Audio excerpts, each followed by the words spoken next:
Welcome to the Principles of Performance podcast, where we discuss how to optimize your health, fitness, and performance. Drawing on decades of experience of working as coaches, consultants, and trainers to top performers, athletes, and teens from professional sports to top universities to the U.S. military, Eric DeGatti and Mike Perry discuss topics and strategies of how to perform at your highest level and be your very best. Join us and our friends and colleagues who are leaders in the fitness and performance industry as we investigate and challenge the most popular training, nutrition, lifestyle, and recovery protocols.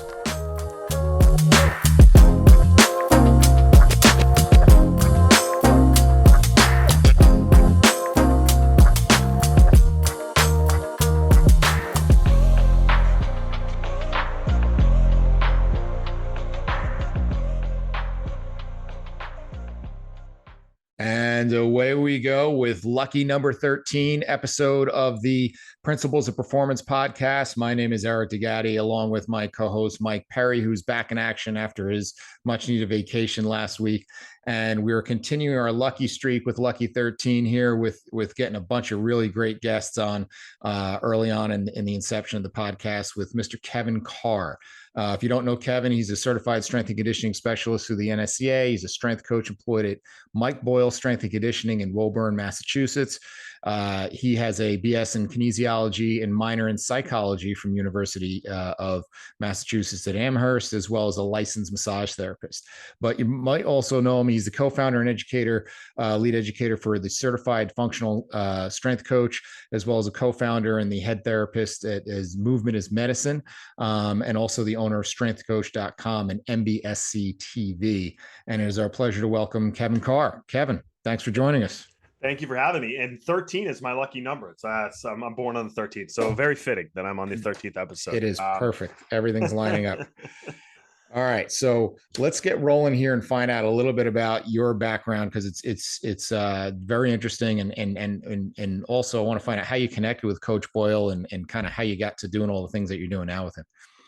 Yeah, it's funny. I've told the story a few times. Like a lot of people who are in this field, I was into sports and lifting weights when I was in high school. I think it's a pretty common story that it starts with an injury. I had a shoulder injury. I had to get a labral repair playing football in high school. I had actually really good experience with a physical therapist, and it led me to really have a passion for lifting weights as well early on. And like anybody at that age, I was just kind of a meathead. I was working at a Gold's Gym, really for the benefit of having a free gym membership in Maynard, Massachusetts. And I met this guy who was a private contractor there. I had just got at 18, I just got my ACE personal training certification, like right after I turned 18.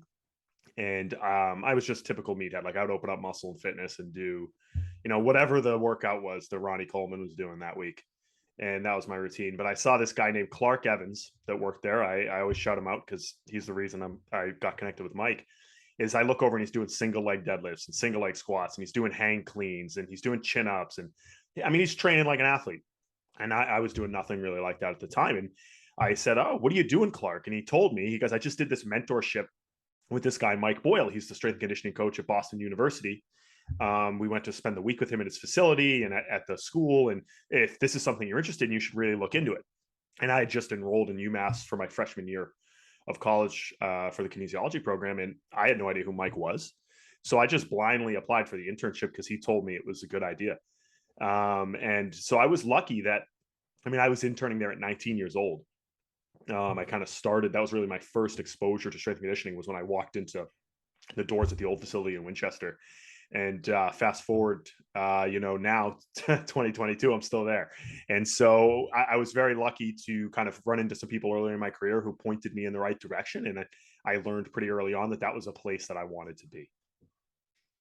Awesome. That's very cool. Now, between the background of kinesiology and then mixing the psychology and then being a massage therapist, you have a pretty wide ranging background. So talk about, the value of versatilities for trainers and coaches, and that balance that we always try to work along with being a generalist, but also being a specialist. Mm-hmm.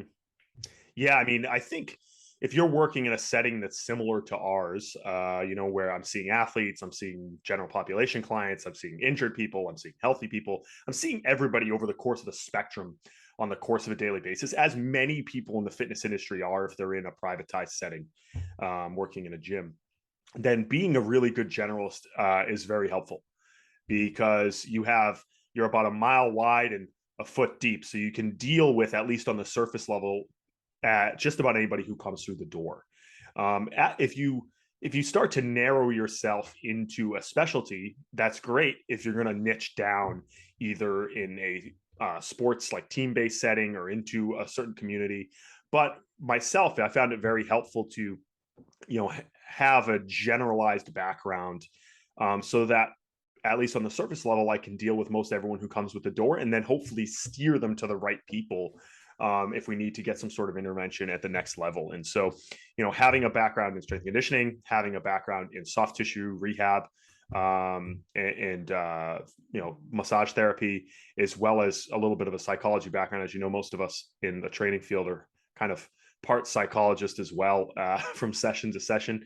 It's been kind of helpful for me to be able to kind of be versatile in our day-to-day setting. Absolutely. I constantly refer to David Epstein's book Range, and kind of Yeah. talks about that same concept, and steal Kelly Starrett's line of being a savage generalist, Yeah. and being able to do that, because the reality is most people in our field, unless you really are, like you said, you're the strength coach for football for Alabama, and Mm-hmm. those jobs aren't easy to come by, and there aren't a lot of them. You have to, even a strength coach at a university, you have to work with all these different sports. You have to have somewhat of a generalist approach. Yeah. And like, the nice thing about my experience, especially early on at NBSC, is I got exposed to a lot of different things. And so what I say to young coaches when they come in for an internship, or they're asking me what they should do when they get out of college, is I say, go find an internship or somewhere you can get practical experience, where you can get a bunch of exposures to different things. So you can, one, understand what it is that you want to do, what it is that you're good at, and then hopefully get a little bit of experience in everything. And so if you're like young person listening to this and you're not really sure what to do, I would say try to go to a facility somewhere where you can get a lot of exposure to a lot of various different clients, because it's going to jumpstart your career by a few years if you spend 3 to 6 months working with someone who sees a little bit of everything coming through the door. Very cool. So Kevin, one of the things that I've noticed, and you and I have sort of, we have similar careers. We've kind of grown up in the industry together. But one of the things that I've noticed is that a lot of the best coaches are really good problem solvers, and they're really good at digging a little bit deeper to truly find sort of what is the origin of what's going on, as opposed to just handing out their favorite exercises. Do you have a training approach or a systematic approach when it comes to exercise selection and designing programs? Yeah, I mean, similar to both of you, I've been strongly influenced by one, Mike, but then also functional movement systems, at the base of pretty much everybody who, when they come in, especially at movement as medicine, is I use the SFMA as kind of my starting point, my broad spectrum to kind of look at movement with. And the beautiful things that, like, Gray and Lee have done with those systems is they help decision making. And I hired some new staff members at Movement as Medicine just recently, and we've been spending the last few weeks going through the SFMA top down patterns all the way through, and helping us with our decision making sequence. And what I've been stressing is that that's what's so important, is so we can rely on a system to help us better select exercises, rather than what the traditional approach is in fitness, where it's often, hey, this is what I'm into right now, or this is what I saw on social media this week, where you throw something up at the wall and see what sticks. But you have a system like that helps you make reliable decisions. You can be more consistent in your approach. And that's really also has strongly influenced our approach at Certified Functional Strength Coach, having a system of checklists and progressions and regressions to make better exercise decisions. And so whenever we go and teach those courses, I push functional movement systems as well as ours, but tell people, go and build your own system, so you can be really reliable in your approach.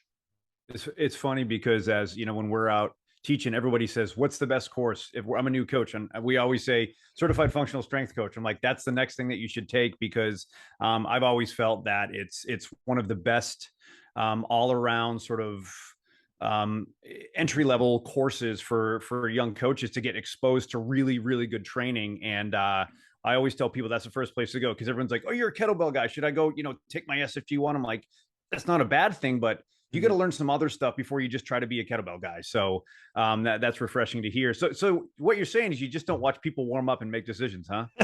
No, there's actually a thought process, believe it or not, in how we build a program.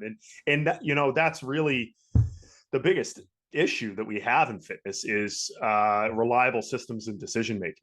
And I think, maybe in a bubble that we're in, people might not think that, but if you travel around and see how most places operate, that is actually the problem, is like, hey, this is what we're going to do today. But I can't overstate the value of having a system to take personal error out of the decision-making process. No, that's what drove us to kind of create our course. But I'm going to circle back to decision making again. And this is bullet points on the list here to cover, and this is the one I've been itching to get to, just because it's been a hot topic. So when you talk about decision making, one of the biggest decision making factors is risk versus reward. And I know there was a big firestorm. I know, Mike loves to stir things up on Twitter. He's got a whole new thing going now that's surpassed this. But a couple of weeks ago, months ago, maybe even, there was a whole argument about orthopedic costs. And what was funny is, when we created our course, I have a whole slide and section that I talk about the different costs of training. Like everything we do, there's a metabolic cost, there's a chronological cost, there's a physiological, psychological, right? And then I just had one thing is structural cost. Then Mike comes out with his tweet talking about orthopedic costs of exercise, and it creates a firestorm of people debating on both sides. And I honestly don't understand the other side. I just don't. And I actually spoke at the Northeast ACSM conference yesterday. And I said, if anybody can come up with good arguments on the other side, I'll buy a beer because I want to hear them. So I want to get your insight on this, because you're kind of in the trenches there, Mike, of the whole orthopedic cost thing, and kind of like, I don't understand the argument about it. But it's funny. This was something that I didn't think was going to be controversial at all, because it's something that we've talked about at staff meetings ad nauseum prior to it kind of being a Twitter hot topic. And because I don't think it's really controversial to say that, like, hey, when there's people who might have limited access to joint range of motion, history of injury, stress outside of their day-to-day training that affects how they train, that there might be some sort of effect on the cost of doing business, as I know Charlie Weingroff has coined that term, when it comes to exercise, right? It might be harder for some people to access positions. It might be harder for some people to recover from certain stressors due to all the other factors. That seems pretty cut and dry to me, but there seems to be a contingent of, and a lot of it is, physical therapists or people who are from kind of a pain science background. And there's a lot of value from those people too. So that seem to think like, no, like everybody can recover from everything. And in a perfect world, that might be true. Biological systems can adapt, but that's not the reality of working with people on a daily basis. I don't think it, like, if you say like, hey, if you go to an average gym and you tell everyone, hey, we're either going to goblet squat or back squat, the majority of people are going to have more accessibility to do something like a goblet squat due to strength or mobility limitations or what have you. And that's really, I think, what Mike was boiling it down to, no pun intended. And so, whenever you're a coach, you're always weighing risk versus reward. And when you run a business in a facility, especially with kids, you're really going to weigh risk versus reward, because you're taking responsibility for those people that come in there, especially if they're youths. And so that's really the heart of our philosophy, is like, hey, can we make a better training decision or a better exercise selection decision that can keep maybe one more person healthier and still get the same outcome? And that's really what it comes down to. And like the story I tell that is my kind of just explanation of it is, I had a kid who I was working with, and he was a offensive lineman. He was 6'5" and 340, but not a real sharp 340, if you know what I'm saying. Yeah. So he was that kid who's, his medial malleolus, his ankles are rubbing against the ground when he walked, his knees were knocked together, just a bunch of just gelatinous, human just moving around. So he went to he actually plays at a Big Ten school right now. And when he went down for his college visit, his coach said, you need to drop some pounds. You need to start running. And so thankfully he came to me first, and I said, listen, the last thing you need to do is start running, because yes, will you lose a few pounds? Will you have some positive metabolic cost? Yes. But when you wear out your ankles, knees, hips, and I don't know what's going to go, quite frankly, but something's not going to go well at 4 times body weight every time you land on a jog. Like it, like, I don't understand how that doesn't make total sense, but yeah. Yeah. And it's the problem that people always think in absolutes. Like what someone might hear when they hear you say that is to say, Eric says never to run. Right. yeah. And you're like, no, but in this instance, it would not be the best choice for this individual. We might be able to get the same or even a better outcome without the potential cost to his foot, his ankle, his knees, whatever might be the limiting factor for him, by putting him on elliptical or having him do some strength-based work and working on his nutrition, all these other things that we could get the same outcome from. And so it's that absolutist hearing that people have sometimes that leads us down that road. Well, the problem is too, is that, you know, when we're on social media, it's when we give our opinion, people assume that, well, that's the only thing that we think. And we need to get a little bit more granular when it comes to the things that we're talking about, because I think if we sat down and we had a beer, we would probably, all of these individuals, we'd probably agree on 90% of all those things, but that's not fun on social media, right? Like that doesn't get anybody in a tizzy. That doesn't troll anybody. And let's be honest, like, everyone's drawn to the people, like, you know, ripping on other people, because it's pure entertainment. And that's what people are going for. They're not there to get an education. No. They're there for entertainment purposes because they love the troll. Exactly. And it's so funny too, because Mike was just saying this yesterday, because we had a bunch, believe it or not, we had a bunch of athletes front squatting in the gym just yesterday. And Mike goes, oh God, if the Twitter trolls could come in here now, this whole place might burn down because they just assume that we never lift anything. But we do. It's just a matter of, again, they take one clip or one tweet or one caption and run with it, when what we're doing is actually a lot more nuanced than that. Absolutely. You actually do bilateral things too? Who would have thought? They crazy. They gallop in a split squat everywhere. They never square their feet up ever. Yeah. You know, at Mike Boyle Strength and Conditioning, what you guys do. I mean, it's so ridiculous. So you know, Kevin, you've been in the field for a pretty long time. What are some of the things that have had the greatest impact on just changing the way that you think when it comes to strength and conditioning, you know, muscular therapy, et cetera? Yeah. A few different things. I could kind of think about some big kind of changing moments in my career where I saw things kind of differ. One, less of a reliance on volume. I remember when I was younger and I was more influenced by things like bodybuilding or whatever, I used to think you always had to do a ton of volume to get stronger. And then as I actually started to get stronger and get older and work with people, I realized that you didn't need to do, 10 sets of something. You didn't need to do even 5 sets of something or higher volume if you're doing high quality work, right? And that's something too from listening to Pavel when I remember started really reading and listening to him about how to actually get people strong. And when you're working with, and you said, people with orthopedic cost ideas in your personal training clients, like, yeah, you can get people really strong without hammering them with a ton of volume every week. And the same goes with our athletes that we're seeing on a daily basis. They'll also have all these other competing demands, like their competitive season or their practices and whatnot. And so I remember kind of really thinking about how changing our program, when I thought of that, and it really reflects in how we work with our athletes at MBSC. And I guess more recently is really our approach to sprint training. And, American strength and conditioning is so influenced by traditional strength sports, right? Powerlifting, bodybuilding, strongman, and American football mostly. And so the strength is the majority of what you see when it comes to sports development, not a lot of conditioning and not a lot of speed or power.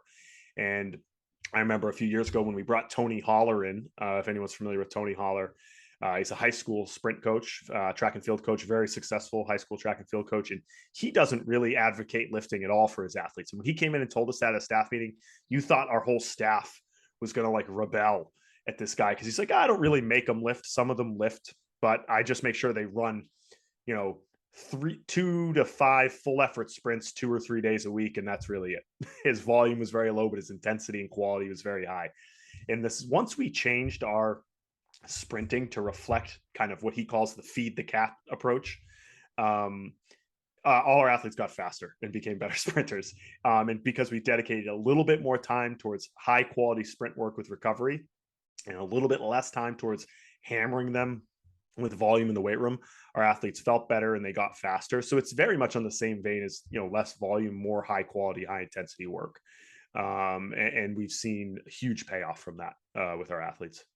Yeah, I think one of the big things that I've noticed over the years, definitely working hand in hand with Pavel, as you talk about the quality, is a lot of the times people think that when you train, you should just be destroyed by the end of the workout. And I always tell my athletes, especially when I'm working with my high level fighters, I'm like, you should leave today feeling ready to go do something else. You shouldn't feel like you need to go take a nap. There are going to be some days that we're going to train really, really hard, but that's once a week. But I want you to leave here feeling fresh, and you're not going to really feel like you did a whole hell of a lot, but you're just going to feel sharp. Yep. And that's what I want you to feel when you leave. And people don't get that. They assume that because they don't feel tired or exhausted or spent, that nothing's happening, but they don't understand the true neurological adaptations when it comes to sprinting and truly lifting heavy.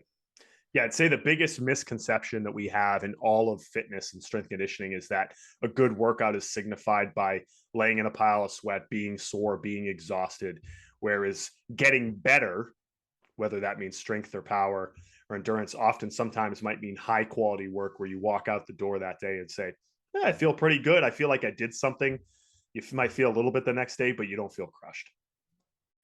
And that's been the biggest thing for me that's kind of opened my eyes, and it continues to open my eyes over the last 5 to 10 years, is a better appreciation of the autonomic nervous system and the impact that we're having on balancing that sympathetic and parasympathetic stressors. And then within that, obviously you have all the recovery factors of sleep and stress and so forth. And then obviously breathing being a huge part of that, kind of being the one hack that we have into there.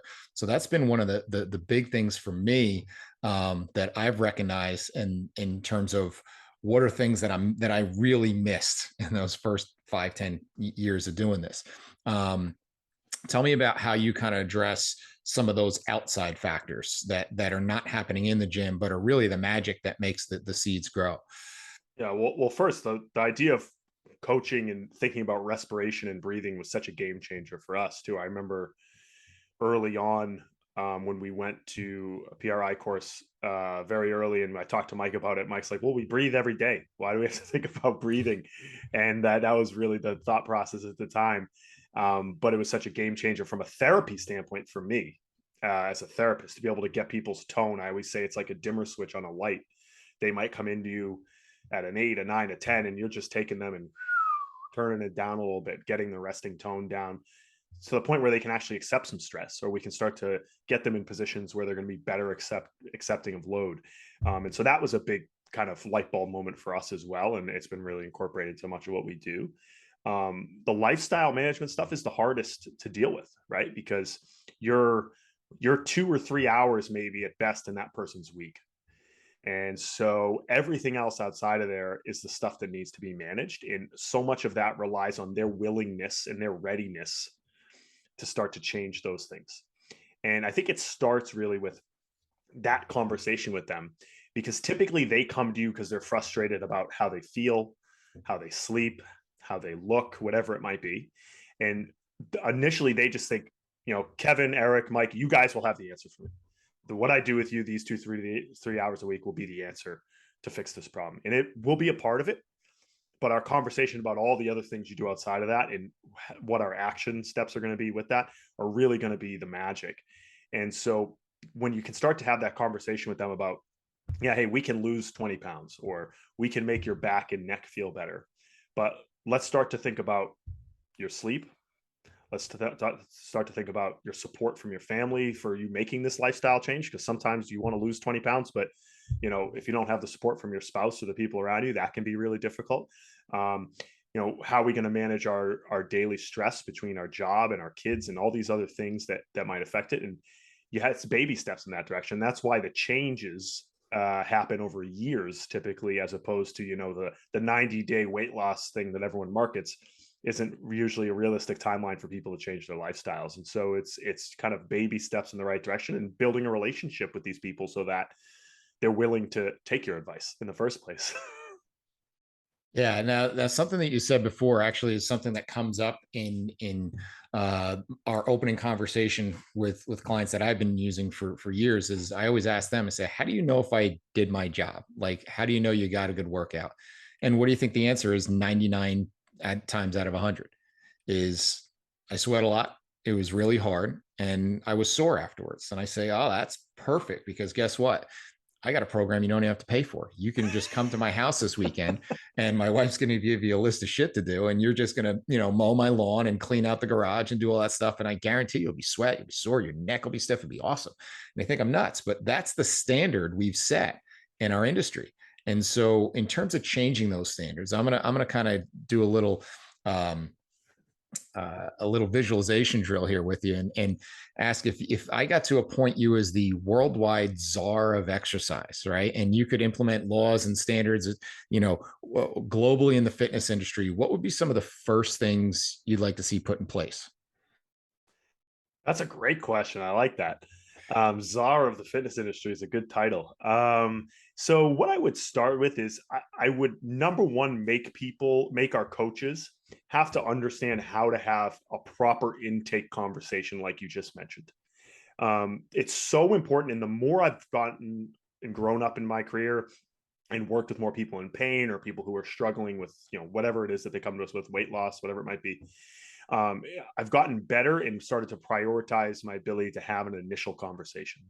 And I think so often trainers are so eager to show someone how they can help them. Like they're actually eager to help someone, but they don't sit and listen to the person who's in front of them in the first place.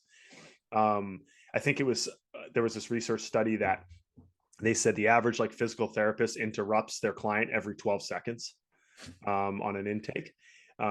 Learn to shut up and listen and ask good open-ended questions. So I would make that a standard because so often people walk in and they're like, oh, hey, thanks for coming in today. All right, let's go work out right now. Like it's literally a 30-second intake. Whereas like I told our coaches, like, I don't care if you take almost the entire first session when someone comes in to have a conversation with them, because most of these people just want to be heard. They want to talk about themselves. They want to tell you what it is that really makes them tick, but they're intimidated. They're scared when they walk in NBSC the first time. They see the jerseys, they see these athletes working out, they see all these people exercising. They just think like, oh my God, I'm just going to exercise and do what this person tells me. But they never actually share what they're there for. And you never actually learn much about them. Being able to have a really good intake conversation can change that. So that would probably be one. And then number two, kind of going back to what we talked about before, I would actually have people make sure they have a system. Write down your philosophy and your belief system. It's very powerful to do. It's very difficult to do. But taking the time to actually write down what you believe and write down a system keeps you honest, and then gives you a system to work off so you can be reliable. Like when we made CFSC, we sat down, Brendan, Mike, Kevin Larrabee, and myself, and said, this is what we want to build based on Mike's years of experience, our day-to-day coaching experience. And then we've continued to refine that every single day. And that really guides our day-to-day thought process. And it has we can stand by something we believe in. I think it's very hard sometimes if you go up to a coach in a random gym and say, tell me about what you believe. What's your philosophy? They might have a hard time actually answering that because a lot of people haven't taken the time to write it down. It's interesting. I think a lot of people would just assume that you were going to say, I don't want people to do this and I want people to do this. But the two main points are have a system and be really good at communicating. And I think whether you're a personal trainer, you do group, you're a clinician, those are two things that everybody can benefit from. And it's not sexy, but it sets the tone for the sets and the reps and all the other stuff. Yeah, exactly. And I'll never tell people when I go to teach a CFSC course, I say, I'm not here to tell you what your system is. I'm going to show you how we have a systems-based approach to thinking. I'm going to show you how we coach based on our clients, our setting, our equipment, our demographic, because those are the things that really dictate how you look at training. And then I want you to go hopefully take a good chunk of this and maybe you can apply it to where you are, but then there's obviously going to be changes. And that's what's going to make you a good coach. You can't judge someone based just on their exercise selection until you walk into their door and see, okay, that's why they do this. Right. And that's the big picture. I always say if I had that position, that I was that czar of exercise, that I would basically just go around the world. I'd walk into facilities in gyms, and I'd walk up to you when you're training or treating somebody and say, one question, why are you doing that? Yeah. And I don't even, I might not even care if your answer is right, but you better have an answer. Yeah. And unfortunately, a lot of that answer is, well, it looked, like you said, it looked cool on YouTube, or I saw the guy across the gym doing it, or, if you don't really have a why, and if you don't have a why, then you're just randomly doing exercise entertainment, as Greg Cook says. And if you're going to do that, I can get that for free on my phone, right? I Yeah. can go on YouTube and look up exercise, or Instagram and exercise for free. Why am I paying you for this hour? It's the why is what we're paying you for. Yeah, we always say at the gym we have the window test, and we say imagine that all the walls here are glass, and the people that you look up to in this industry, the people that you learn from, the people you want to impress, are all watching you coach, and think like, okay, I need to coach in a way and build a program in a way that I would be proud of if other people were watching me do what I do. And I think if you use that as your test, and then if you also just think about the people around you that you work with every day. I think about Mike. I think about my coworkers. I think about, like, every time I go on the floor, I want to have a product and a service that I can be proud of. So if someone like you came up to me and said, why are you doing this, or why are you coaching like that? I could tell you, and I could be proud of and believe in what my answer is. Yeah, no, that is absolutely huge, and I think a lot of people need to think that way as well. I always say, I always use the example of, pretend you have the ultimate job interview with you. You're working for the perfect place, and you're making all the money in the world. How would you perform, and what would you do? That's what you should try to do every day. And obviously, it's a little bit of an exaggerated example, but it gets the point across. But so we're going to switch gears a little bit. So I know you get to travel all over the world. I see you in like Dubai. I see you in like Ireland. You're always got a beer in your hand, which is I'm totally jealous, by the way. But so, what are some of the things that you've noticed culturally that carry over in the fitness world from country to the next? And what have you seen in other countries and other cultures that we could benefit from here in the U.S.? Yeah. It's interesting. So I kind of touched on earlier, is like, it's very obvious when you travel outside of the United States how strongly we are influenced by American football, strength and conditioning, and how strongly we're influenced by bodybuilding and powerlifting.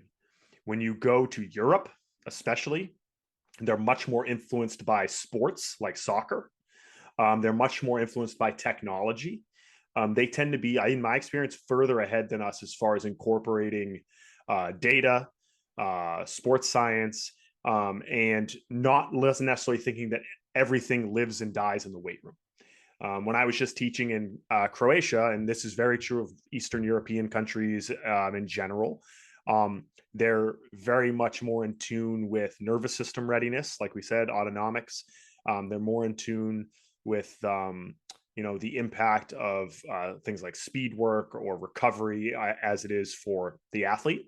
Now, they're much less focused on the development of the everyday general population client. I find when I go to teach courses in Europe, a huge amount of the people I work with are sport coaches. Even teaching a CFSC level 1 course, which is general, kind of focused towards the general practitioner. Whereas here, there's many more exercise enthusiasts who are personal trainers, people who are your typical kind of fitness person you see on Instagram. Whereas over in Europe, you see much more kind of sport influenced approach to training, even with the general population.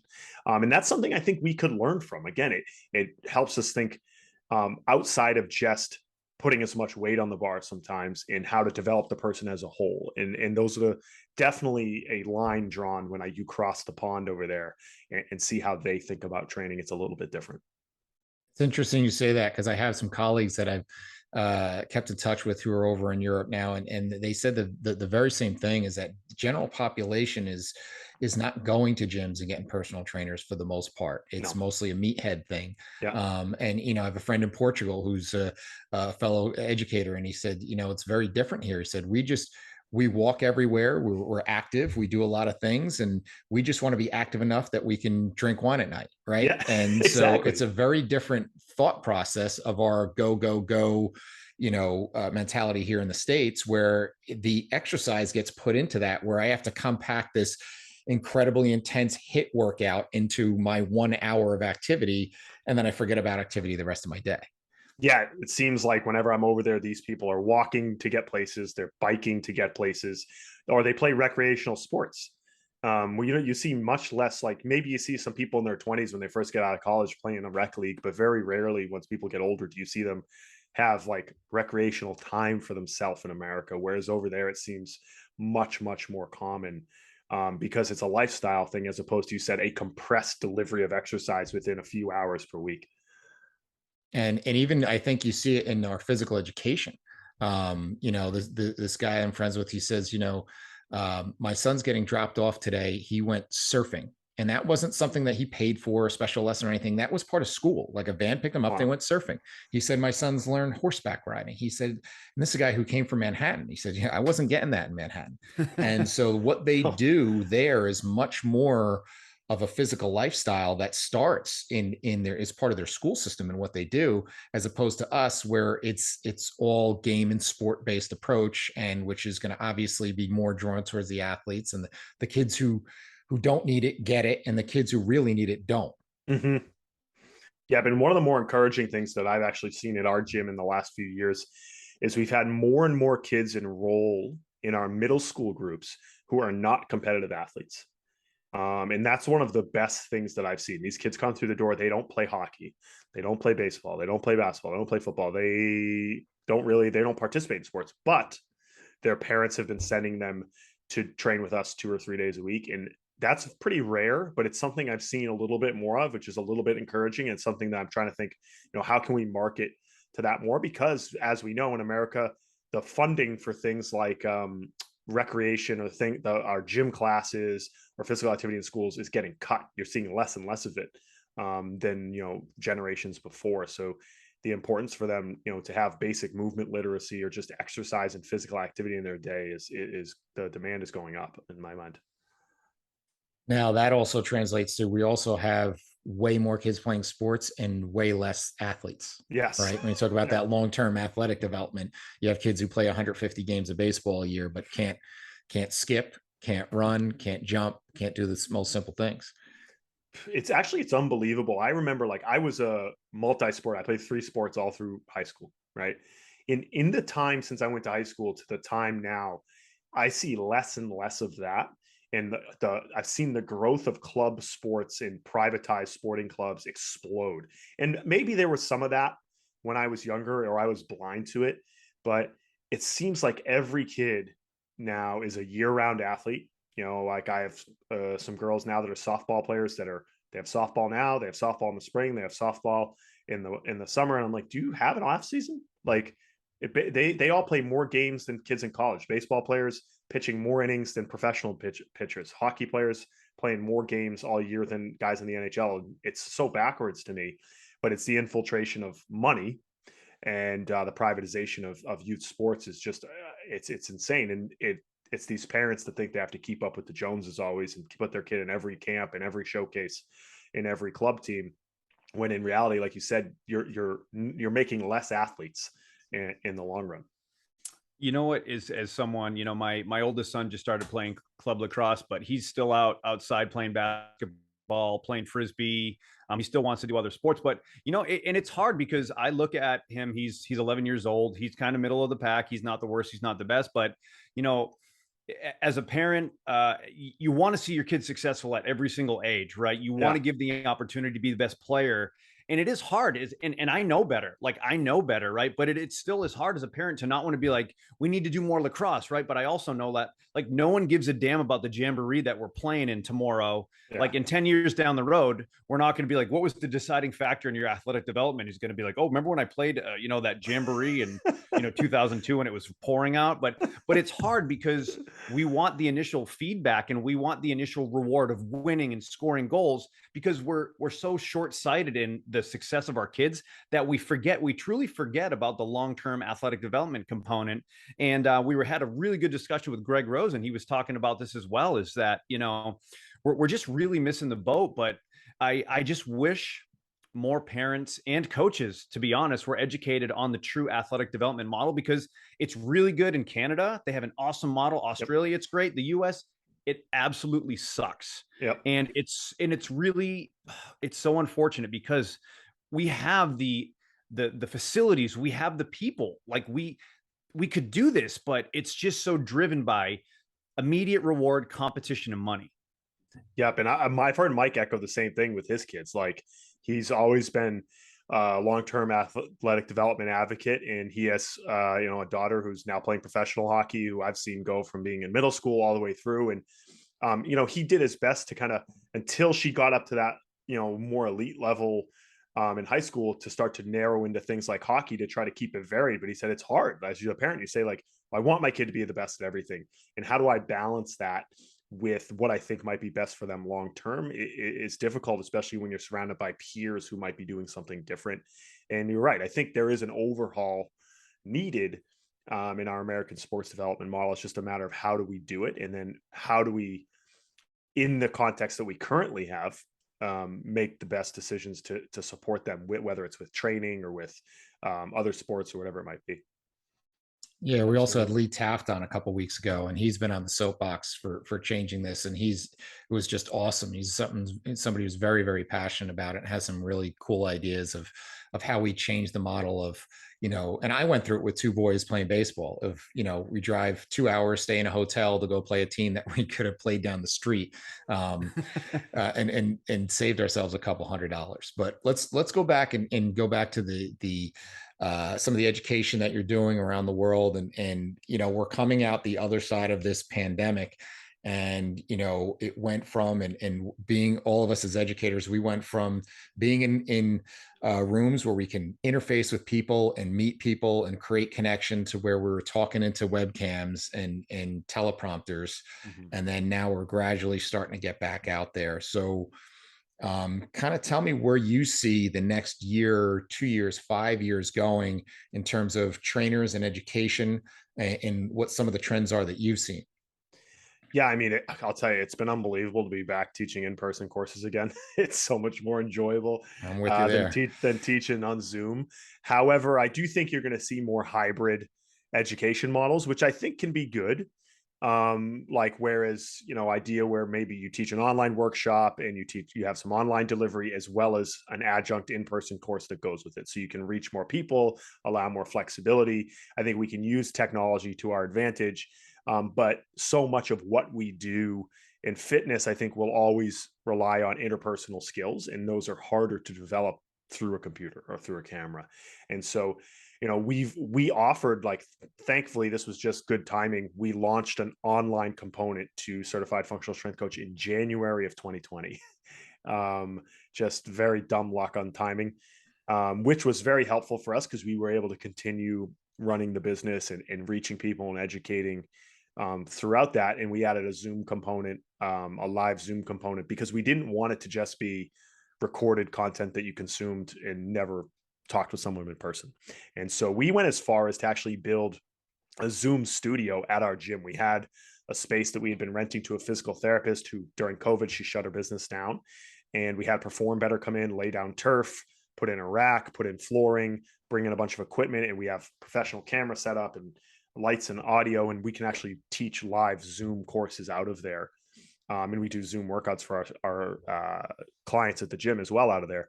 And that's been a great adjunct for us to be able to reach some people where we might not be able to get to, whether it's a travel restriction during COVID, or if it's just a matter of cost for some people. Obviously, flying myself over there to teach a course is much more expensive than them paying to be able to do it through Zoom. So it's allowed us to have more access, which is amazing. But I always tell people, if there's an opportunity to do things in person, I think you always just get more out of that experience. And I don't think that that's going to go anywhere. I remember early in the pandemic, there were people saying, oh, it's the death of personal training or the depth of in-person fitness. And I don't think that's ever going to happen. People crave personal interaction. They crave to be part of a tribe and with a group of people. But technology can be in our advantage to reach more people who might not economically be able to do it, or from just a space and distance problem can't get to you in person. Now, going off of that, one of the things that Mike and you bring it actually up when we teach our course is that I think one of the things that also gets lost that you don't get virtually or online is some of the best experience or connections that I've made are people that were sitting next to me at a course. Yeah. right? People that were in my practical group that I got to work back and forth with, that ended up becoming colleagues and friends, or connections that ended up leading to other things that who knew that I would have had that before I showed up. I just showed up, sat next to somebody and lucked out, and then ended up becoming that connection. So I think that's a pretty big thing. Another question, and I know Mike, I talked with you about it, and Kevin, you were both up at Perform Better a couple of weeks ago and speaking, and Greg Rose said this as well. The dynamics of who's there is very different. Obviously, we fortunately lost a lot of people in our industry who couldn't survive through the pandemic, and there's a lot of fresh faces in there. And so, tell me what you've seen as far as that dynamic change in who you've been teaching to. Yeah, I mean, it's actually kind of unbelievable. When we went to Perform Better over the summer, I think Chris Poirier told me something that like over 80% of the people there were first timers. And I thought, wow, that's unbelievable. It also speaks to an opportunity to educate more people, newcomers to the industry, to help bring that baseline education up for individuals. And you realize also that there's always going to be more people to teach the fundamentals to. It's funny, I was talking about CFSC with someone. They said, "Are you going to come out with like a level 5, like a level 6?" I'm like, I want more people to take level 1. Because in reality, in the industry, there's probably way more people than you realize who might never have really coached a push-up the way that you think it should be coached, or they never really understood how to build a basic strength training program. They didn't get that basic practical education. And so when I heard Chris say that, I thought those are more and more people that probably would benefit from basic entry level education to fitness. And you're right, it's terrible. We did lose a lot of people in this industry during COVID who said, "Hey, I can't take this anymore." But then it seems like we've also had a lot more people come in. And the benefit of a place like, Perform Better, any of these conferences, is like you said, I've met more people who I have strong connections with sitting at like a conference like that, who have become business partners, friends, over the years than I could even count. And that's how you network and build relationships. And those people in the room are the people that might, motivate you or fuel you or to go and do the next thing. And so I think it's so important to still go to in-person courses for that reason, because a lot of the benefit sometimes is over the beers after the course is over, and you sit and talk to someone at the bar and you think, I learned so much in these last few hours, and I've built a connection that I can build off. I mean, I'm sure how did you guys initially meet? Was maybe at a conference? FMS. Yeah, through FMS. Yeah. Yeah. And so with that, I love that the way you look at this is a huge opportunity. And this was another conversation I was having with Mike, was after he came back from Perform Better, is that the dynamics of who's up on those stages is also changing. So I think I probably came into the industry a little bit earlier than you did. I'm going on 24 years now, and Mike's around 22. So we're around the same time. But like when we first started, and you went to one of those conferences, like Mike Boyle, Gray Cook, Vern Gambetta, Mike Clark, Juan Carlos Santana, Paul Check, those people were rock stars in our world, right? And this newer generation doesn't have that connection to them, and they don't know them any more than they know us. And so we almost need to not just fill the void that was left with the people the trainers who left in the industry in the pandemic. We have to fill that void of who those next rock stars of our industry is going to be. And I definitely think you're going to be one of those, and already are one of those. So, kind of speak to that of how does that person transcend from being the person in the seat to the person on the stage? Because I think there's a void there also. Yeah, I think there's a huge opportunity to become leaders. You realize, like, Mike is 63 years old. He always says this to me. Like, he goes, "I'm trying to pull the great disappearing act." At the gym where it's like myself and Steve and Vinny and Dan and the guys who are running the gym along with myself, to take over and become leaders in our place, in at a place like Perform Better, or in our industry as a whole, kind of fill those gaps. And you said there's all these people coming in who probably don't have a connection to some of these guys who had been there for so long. And there's an opportunity for us to continue further and build off the things that they built, build off the education and the foundations that they built, and become leaders and shape the way that this industry moves. And one thing I always tell people when they say, like, "Hey, how can I go and speak at a place like Perform Better, or go speak at, NSCA, whatever the conference might be. I said, well, first you should be someone who's in the stands. Like I sat in those seats at the Providence Convention Center every year since 2008.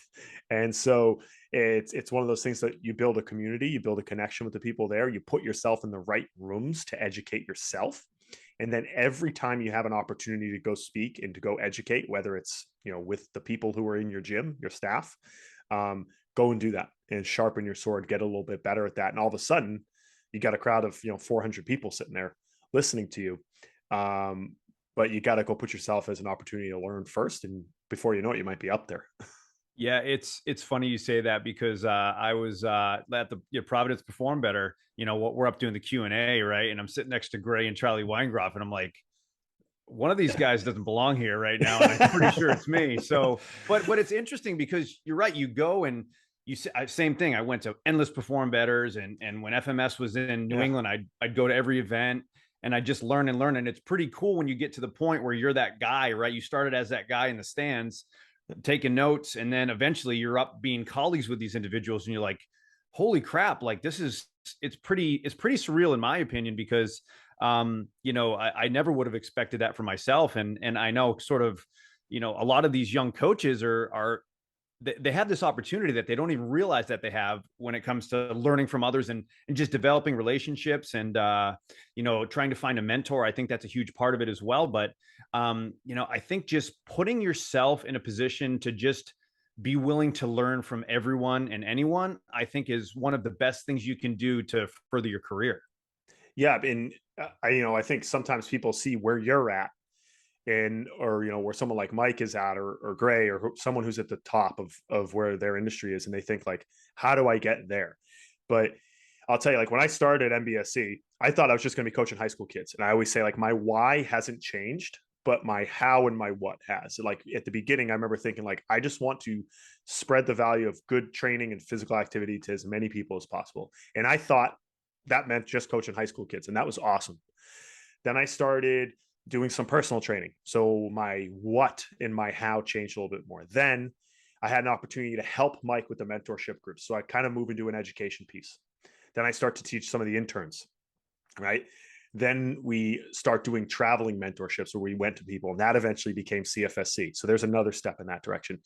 My why I want to do this hasn't changed in all the years I've done this, but how I've delivered it now, teaching a CFSC, writing a book, traveling and teaching at conferences, that happens over a long period of time. I always tell the young staff that we have, and I said, a lot of the secret is the endurance to just keep doing it. Yeah. And like, I get motivated by Mike's story. Like, Mike always tells me, like he was working at the Bruins and working at BU and bartending for years to make ends meet, putting out DVDs. And then over time, he built a career that was profitable and successful. And people don't see, they always think overnight success, when it's probably actually a 20-year effort to kind of get to your big break. Right. And it's a lot of it speaks to just kind of relentlessness and continuing to show up and educate yourself. And all of a sudden you turn around, and you're like, oh my God, I'm up on stage with these people who I looked up to for all these years. Yeah. Awesome. And I want to say one thing, because, Kevin, we've had our careers sort of in parallel for a while, but I gotta give you some props, because one of the things that I really value, and that I learned from some really good speakers, especially Greg Rose and Brett Jones, and guys that have helped me, is your public speaking ability and your ability to capture an audience and get information out there is one of the best I've ever seen. And I'm not just saying that to blow smoke. I've seen a lot of people speak, and the way that you deliver, the way that you teach is one of the best. So I look at the way that people present a lot differently than others. Not to say that I can't value the information, but as someone that's been in the industry for a long time, you tend to look at things a little bit differently. And I just want to give you props, because your ability to speak, to capture an audience is simply one of the best I've seen. So I just want to say, dude, you're killing it with that, and keep up that, because I'm just very impressed with your ability to go out there time and time again and deliver an awesome lecture. That means a lot to me, Mike. Thank you very much. Not a problem, man. When it comes to speaking, there was something that always stuck out in my head early on when I was the total geek in the front row I was the one, as soon as, you said, all right, we're done. Can I ask questions? I was the first guy up there and I just followed you like to your next to the bathroom. Like I was so annoying. And so I was always that guy. And I remember I was going through, I did 2 levels of checks internship. And to get ready for it, like I didn't want to just show up. I wanted to be the best student in the room. And so I hired Joe Dowdell, was in New York City at the time. And he was a level 3 or level 4. And I said, I'm going to pay you. Just teach me how to get ready for this. And I remember I was there one day and I said, hey, I'm going over to the IDEA conference. And I said, why don't you speak at that thing? You should be speaking. And he said, because I don't have anything different to say that somebody's not already saying right now. And that really stuck with me. And it kind of pushed me back from my ambition to want to go get on a stage somewhere. Cause I kept thinking, until I have something to say that somebody isn't already saying, then I got to get better at that. And I got to get a different angle. And some of that was through just time of seeing what was getting missed in my own training, as well as what was getting missed there. But I know that's also a little bit of a tender spot because the latest Twitter debate of, who's stealing from who, right? Is that we're all standing on the shoulder. Like I always make a joke when I teach, I said, all right, just by show of hands, how many ancient Greeks do we have in the room? All right, none. Do we have any 2,000-year-old yogis or more? All right, then we haven't invented shit here, right? So everything has been taken to some degree from someone. So like to continue to build what we're learning is not necessarily stealing, right? It's just we're paying it forward to pay kind of more honor to those people that were on stage that were our heroes 20 years ago. Yeah, we're all just, we're just continuing to make a better version of the wheel, right? Like every time, a car gets built, they refine it a little bit, but it's the same idea, right? And they always say no idea is original. And when you get okay with that and you realize what people really value is your perspective and your experience and the way you deliver it and share your beliefs, because right, none of us invented any of this, but your experiences working with your clients, your own personal experiences training, and how you've interpreted the things that you've learned and you've processed them is really what people value. And when you realize that you can learn from anybody also, like I learn from my clients, I learn from the coaches that we hire, who are new for us. If you sit and listen to them talk, you realize that like, okay, I can be an educator. As long as you can share your perspective and you develop your ability to share that, then you could probably provide something valuable.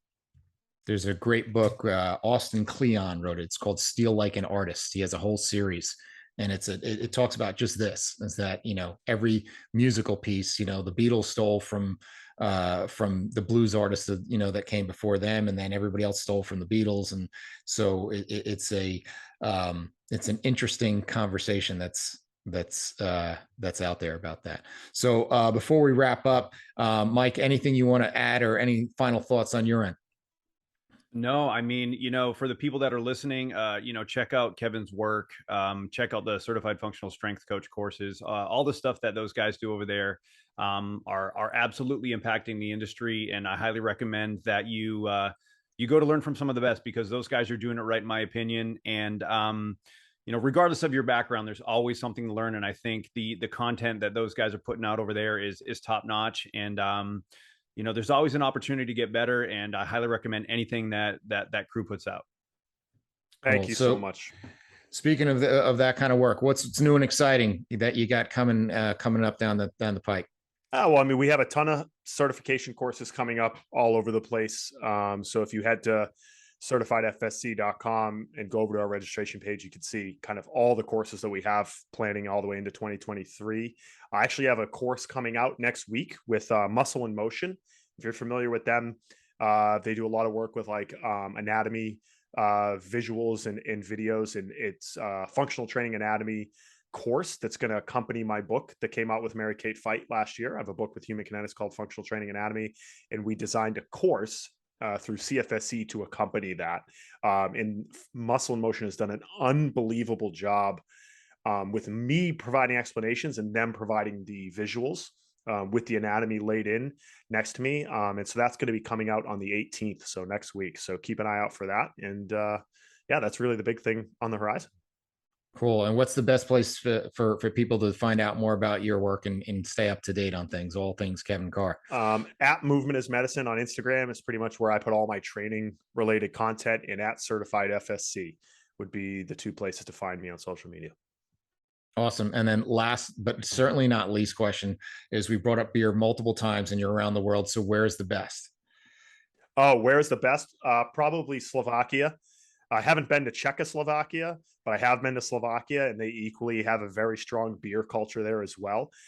Let's see, I won't leave my German friends hanging, but I really enjoyed my time out drinking beers in Slovakia most recently. So I would say go check out some of those Eastern European countries. All right. We got to put that on the schedule, Mike. He's the That's beer it. guy Road trip in this group. Yes. All right. Well, I can't tell you how much we appreciate this, Kevin. This flew by. This has been awesome. Make sure you check out his work. And thank you for listening. We will catch you on the next episode. Thank you. Thank you for listening to the Principles of Performance podcast. If you've enjoyed our content, please like and share on your social media outlets, as well as subscribe and give us a review on YouTube, Apple Podcasts, or whatever your preferred platform is to listen to. For more information on the Principles of Program Design courses and workshops, visit us at www.principlesofprogramdesign.com and follow us on all of the social media channels where we post new content every day. To save 10% on any PPD courses, enter the discount code PRINCIPLESPODCAST10 at checkout. If you have any questions we can answer or suggestions for the show, you can email us at info@principlesofprogramdesign.com or message us on social media. Thank you again for your support.